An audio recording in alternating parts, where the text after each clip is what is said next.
Oke, saya akan menjelaskan mengenai refactoring ya, dan posisi refactoring pada tahapan pemrograman lanjut lah kalau di kita ini. Nah, jadi teman-teman bisa lihat ini sebelah kiri ini adalah materi yang sudah kita lakukan ya. Jadi di sini sampai pada unit testing ini adalah materi berurutan. Nah, sedangkan yang di sebelah kanan ini adalah teknik ya yang bisa digunakan. Jadi misalkan informal problem ini bisa Anda tuliskan secara deskriptif. Terus nomor 23 ini bisa Anda kerjakan menggunakan how array triple ya. Terus nomor 4 ini Anda lakukan code review jadi berdasarkan how array triple. Terus di sini ada coding juga, Anda bisa melakukan refactoring pada saat coding dan code review dilakukan. Dan selanjutnya adalah unit testing. Jadi yang kita kerjakan memang fokus di unit testing. Walaupun di sini ada sistem testing ya. Seperti itu. Jadi untuk error correctness di mana posisinya? Error correctness berarti ada di sini ya. Jadi di coding ini, code review coding sama code review sini. Itu adalah posisi dari error correctness. Jadi mulai saat Anda mengerjakan kodenya sampai Anda melakukan code review di kode tersebut, maka itu masih bisa dilakukan error correctness. Jadi bukan materi yang berbeda. Jadi kalau refactoring itu bukan tahapannya sebenarnya. Ini kan sebenarnya teknik ya, teknik untuk mempermudah Anda. Jadi memang kalau dilakukan pun tidak masalah kalau Anda mengerjakan secara langsung ya. Tetapi refactoring ini sangat membantu pekerjaan dari programmer, terutama untuk memberi standar kepada programmer untuk menyelesaikan kerjaannya ya, sehingga orang lain bisa membaca program itu, atau bahkan biar kode ini biar terlihat bersih seperti itu. Nah, ini saya kapan dilakukan refactoring. Jadi yang pertama saat coding itu sudah selesai dan telah melewati spesifikasi. Ingat ya teman-teman, sebelumnya kan sudah membuat spesifikasi dan Anda melakukan coding dan Anda melakukan code review. Ya paling enak memang kode sudah selesai secara keseluruhan. Nah, tapi di contoh di praktikum itu kan Anda langsung diberikan contoh soal ya. Berarti Anda memang arahnya ke bagaimana melakukan refactoring. Seperti itu. Bagaimana melakukan refactoring. Jadi praktikum mengarahkan demikian. Nah, terus saat menggunakan bagian kode untuk kedua kalinya. Nah, setelah Anda selesai program, terus Anda akan menggunakan fungsi itu lagi atau metode itu lagi. Ya udah, Anda harus melakukan refactoring. Atau Anda membuat kode untuk blok kode ya menjadi metode untuk blok kode yang digunakan kedua kalinya tersebut. Atau Anda menuliskan sendiri kan. Nah, tapi kalau di materi ini Anda bisa melakukan refactoring. Nah, terus tujuan dilakukan refactoring ini apa sih sebenarnya? Ini kan tool ya, kita berasumsi bahwa ini tool. Jadi memang refactoring ini memudahkan kita untuk memahami kode ya. Terlebih lagi kode yang dikerjakan oleh programmer lain. Jadi paling tidak kode ini secara terurut lah, sesuai metode, terus sesuai kebutuhan. Anda bisa mengurutkan itu sehingga programmer lain itu bisa mudah membacanya ya. Nah, kalau di praktikum berarti kan programmer lain itu kita anggap sebagai asisten. Berarti teman-teman yang mengerjakan modul itu menjelaskan ke programmer lain. Terus selanjutnya adalah mudah membuat fitur-fitur baru. Ingat ya, asisten waktu menanyakan kepada Anda disuruh menjelaskan ini, terus suruh tambahkan ini, tolong ekstrak metode. Nah, itu yang dimaksud Anda bisa mudah memudahkan fitur baru. Nah, jika tidak bisa dengan mudah, berarti ada yang kesalahan pada kode. Karena refactoring ini kan di awal tadi kan syaratnya harus selesai semua. Harus selesai semua kodenya dan sesuai spesifikasi. Nah, seperti saat unit testing, maka refactoring memudahkan Anda menggunakan kode yang telah dibuat sebelumnya. Jadi memang malah sebelum unit testing di refactoring ya, nanti kan terlihat kan unit-unit yang ini yang bermasalah. Tapi sewaktu unit testing kalau dilakukan refactoring, berarti kan sudah jalan itu secara logikanya ya. Berarti waktu di unit testing sudah jalan. Terus selanjutnya adalah kode terlihat rapi dan mudah dibaca. Saya kira sudah paham itu. Nah, ini posisi refaktor pada urutan pemrograman. Ditaruh mana? Di awal tadi kan sudah saya tunjukkan ya. Refaktor itu bisa dilakukan di sini dan di sini. Seperti itu. Nah, ini refaktor dapat dilakukan pada code review sehingga dapat merapikan kode bisa mudah dibaca oleh programmer lain. Saat code review ya, berarti saat program kode telah selesai. Jadi bukan separuh jalan terus Anda refaktor, itu pun bisa ya. Waktu coding bisa, tapi refaktor itu muncul dikarenakan banyak sebab ya. Sebabnya nanti di bawah ada itu. Jadi misalkan terlalu panjang kodenya, itu baru dibutuhkan itu.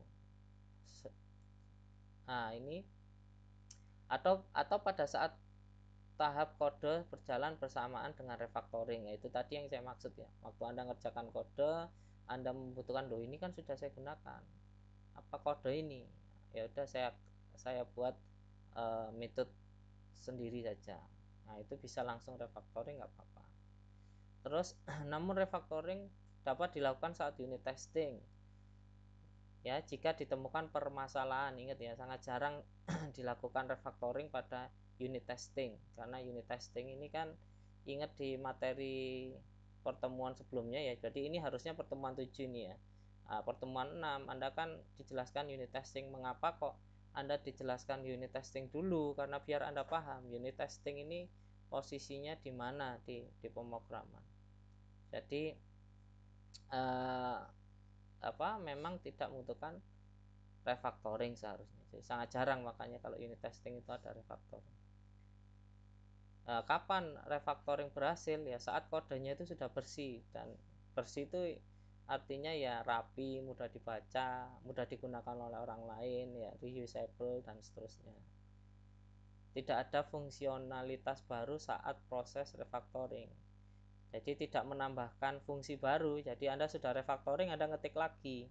Nah, ini tidak disarankan ya. Jadi kalau refactoring di code review ya, ingat ya, di code review berarti sudah tidak ada pengkodean langsung.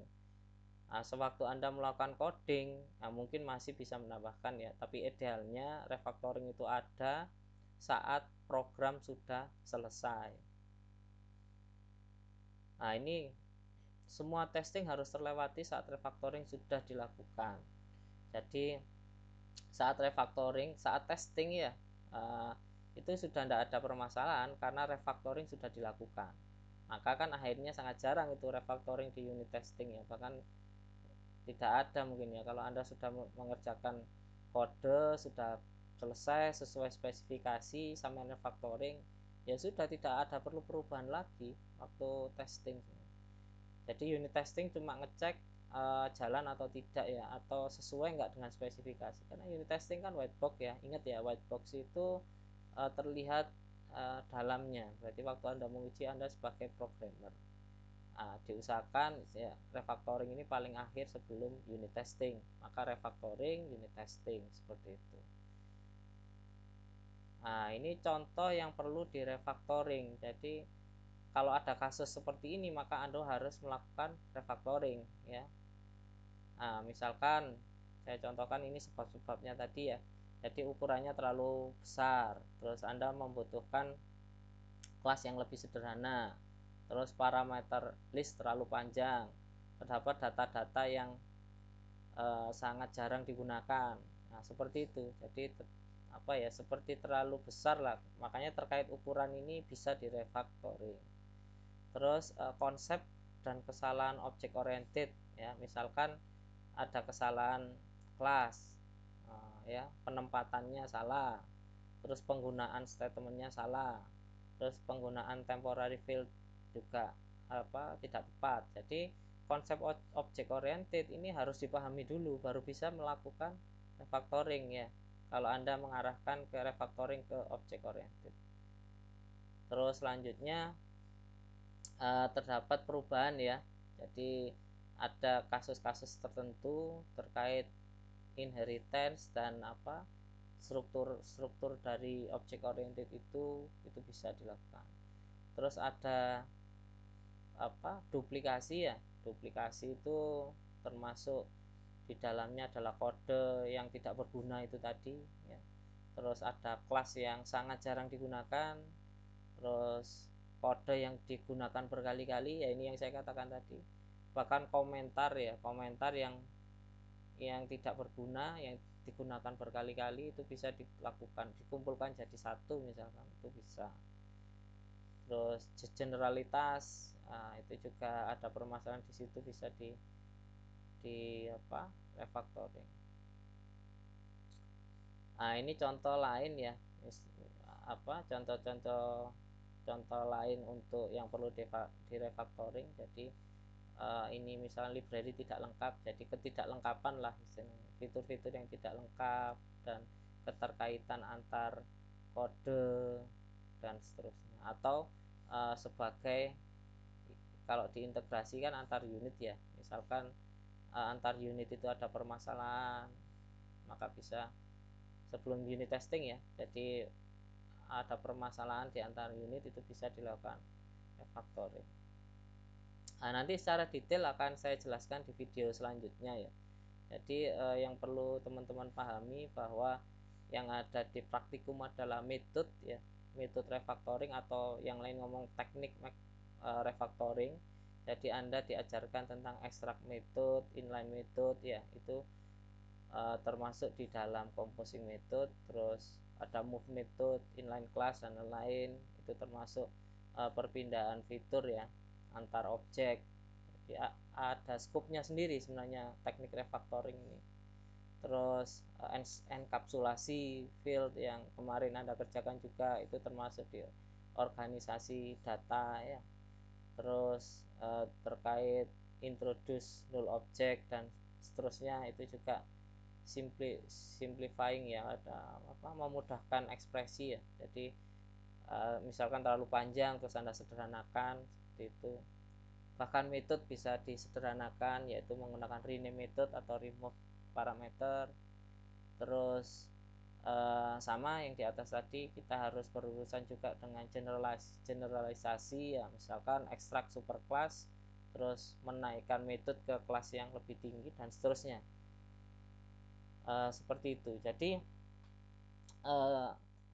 kesimpulan kita ya, bahwa refactoring itu yang pertama adalah tool ya, tool berarti alat yang sangat membantu programmer. Refactoring harus dilakukan saat kode sudah selesai secara keseluruhan ya. Terus yang Anda kerjakan di praktikum itu adalah contoh dari teknik ya, teknik refactoring. Jadi yang di praktikum itu bukan refactoring itu hanya itu, tapi tidak, ingat ya. Jadi yang Anda kerjakan sebagian. Jadi sebelumnya yang pernah saya share di grup ya, itu kan ada link ya, itu silakan Anda pelajari. Atau kalau tidak, akan saya jelaskan lagi, saya buatkan lagi video untuk melanjutkan dari penjelasan ini. Jadi nanti video selanjutnya itu terkait ini ya, sebab-sebab atau metode aja dulu ya. Video selanjutnya di 5.2 mungkin kita bicara tentang metode dan teknik ya. Terus akan saya tunjukkan dengan contoh sederhana. Mungkin itu saja. Terima kasih.